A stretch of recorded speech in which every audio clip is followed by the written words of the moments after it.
Well, hello there.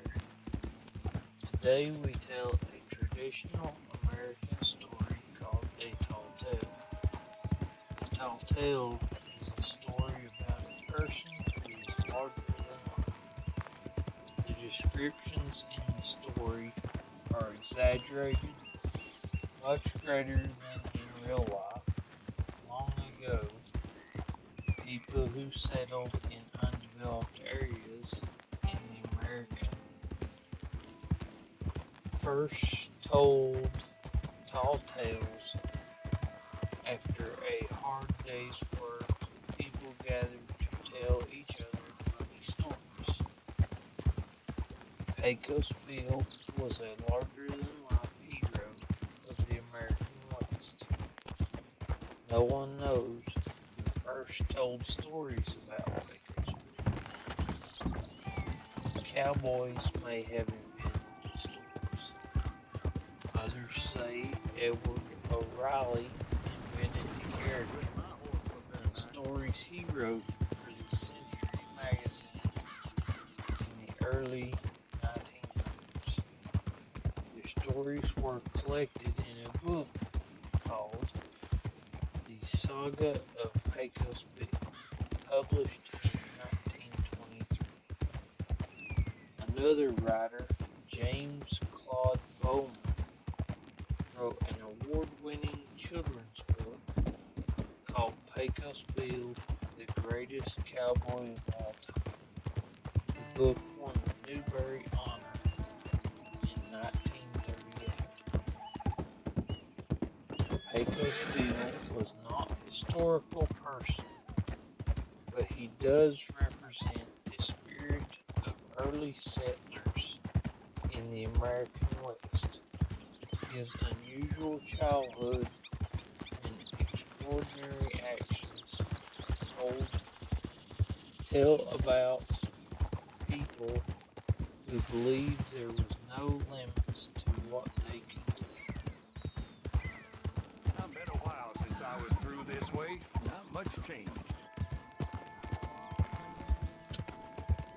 Pecos Bill had one of the strangest childhoods a boy ever had. It all started after his father decided there was no longer enough room in East Texas for his family. "Pack up, Ma," he said. "Neighbors moving in 30 miles away. It's getting too crowded." So they loaded up a wagon with all their things.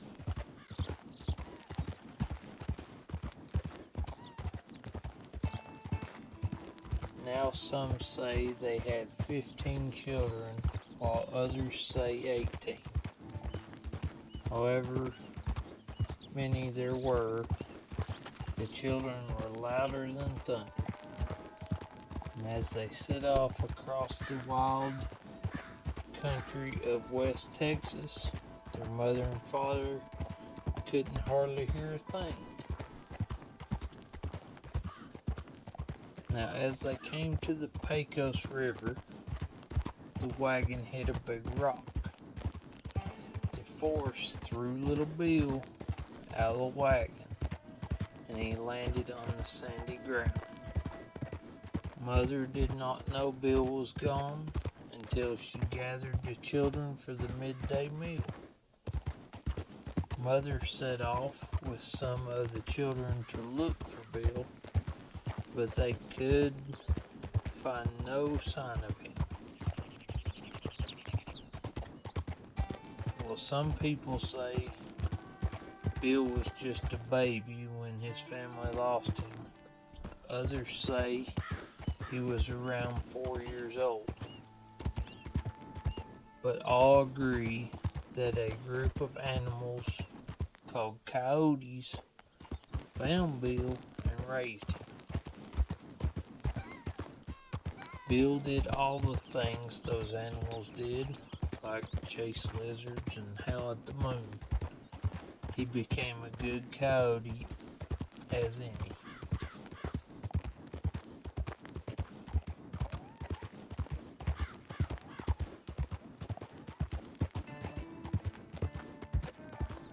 Now, Bill spent 17 years living like a coyote until one day a cowboy rode by on his horse. Some say the cowboy was one of Bill's brothers. Whoever he was, he took one look at Bill and asked, "What are you?"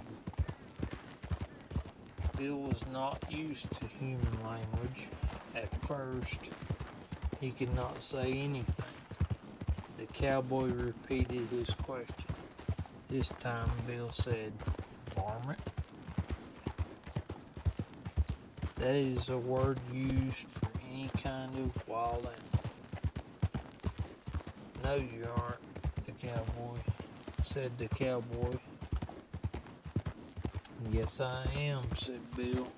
"I have fleas." "Lots of people have fleas," said the cowboy. "You don't have a tail." "Yes, I do," said Bill. "Show it to me then," the cowboy said. Bill looked at his backside and realized that he didn't have a tail like the other coyotes. "Well, what am I then?" asked Bill.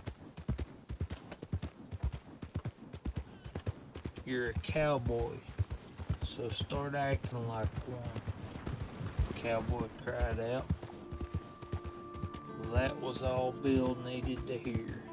He said goodbye to his coyote friends and left to join the world of humans.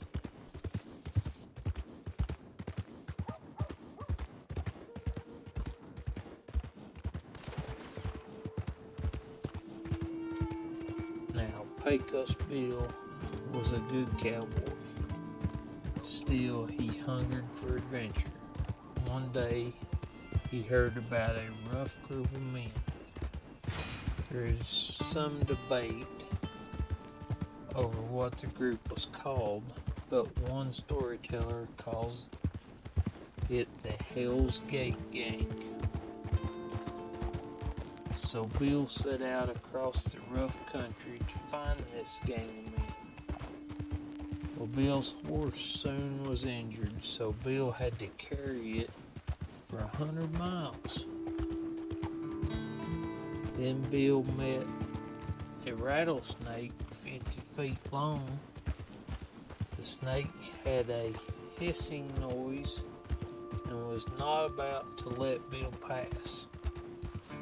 But after a tense minute, Bill beat the snake until it surrendered. He felt sorry for the varmint, though, and wrapped it around his arm.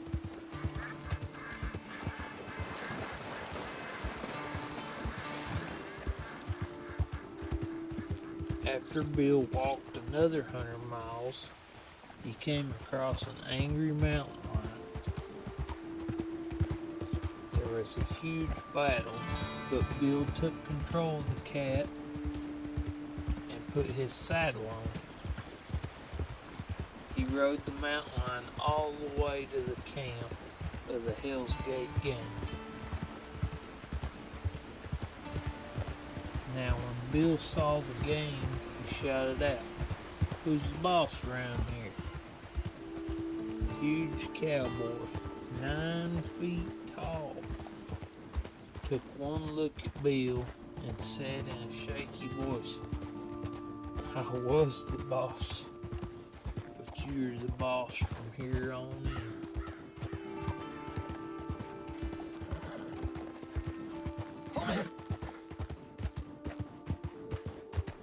With his gang, Pecos Bill was able to create the biggest ranch in the Southwest.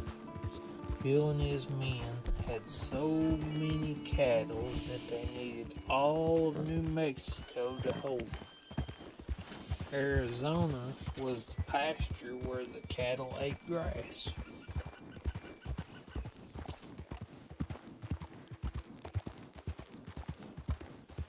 Pecos Bill was said to have invented the art of being a cowboy. He invented the skill of throwing a special rope called a lasso over a cow's head to catch wandering cattle. Some say he used a rattlesnake for a lasso. Others say he made the lasso so big that it circled the whole earth.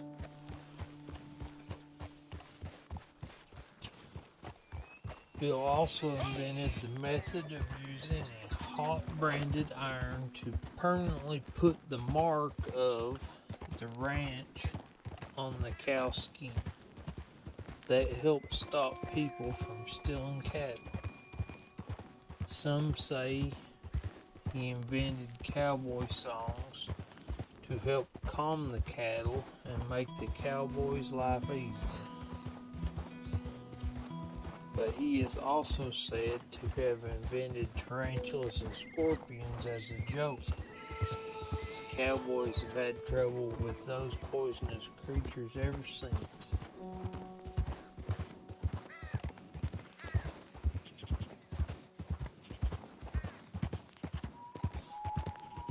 Now, Pecos Bill could ride anything that ever was. So as some tell the story, there came a storm bigger than any other. It all happened during the worst drought the West had ever seen. It was so dry that horses and cows started to dry up and blow away in the wind. So when Bill saw the windstorm, he got an idea. The huge tornado kicked across the land like a wild bronco, but Bill jumped on it without a thought. He rode that tornado across Texas, New Mexico, and Arizona, all the time squeezing the rain out of it to save the land from drought. When the storm was over, Bill fell off the tornado. He landed in California. He left a hole so deep that to this day it is known as Death Valley.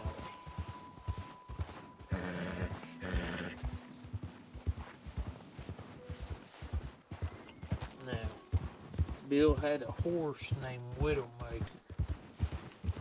He got that name because any man who rode that horse would be thrown off and killed, and his wife became a widow. No one could ride that horse but Bill. And Widowmaker, in the end, caused the biggest problem for Pecos Bill. You see, one day, Bill saw a woman. Not just any woman, but a wild, red-headed woman riding a giant catfish down the Rio Grande River.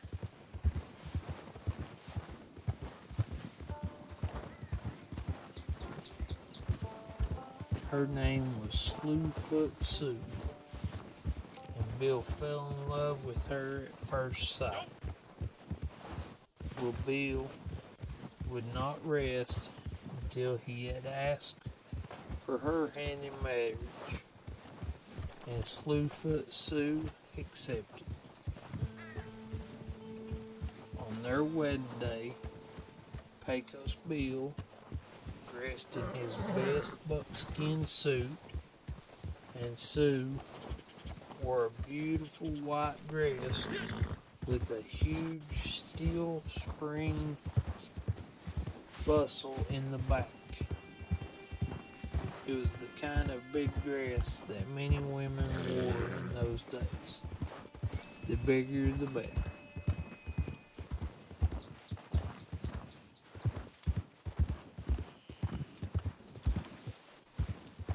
Now, after the marriage ceremony, Slewfoot Sue got a really bad idea.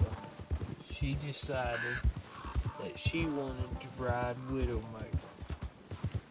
Bill begged her not to try, but she had her mind made up.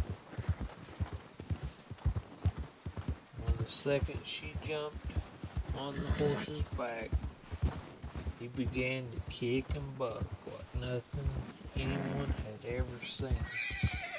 He sent Sue flying so high that she sailed clear over the new moon. She fell back to earth, but the steel spring bustle just bounced her back up as high as before.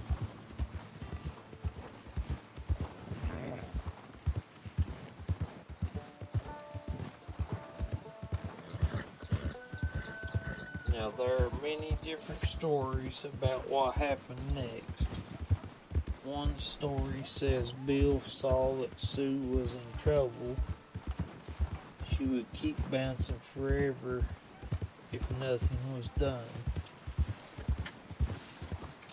So he took his rope out, though some say it was a huge rattlesnake, and lassoed Sue to catch her and bring her down to earth. Only she just bounced him back up with her.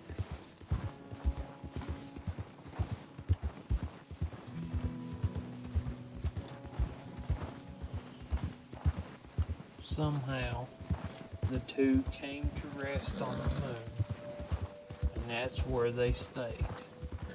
Some people say they raised a family up there. Their children were as loud and wild as Bill and Sue were in their younger days. People say the sound of thunder that sometimes carries over the dry land around the Pecos River is nothing more than Pecos Bill's family laughing up a storm.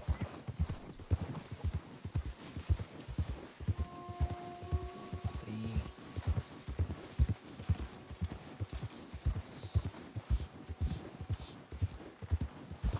Much love. Thanks for riding with me.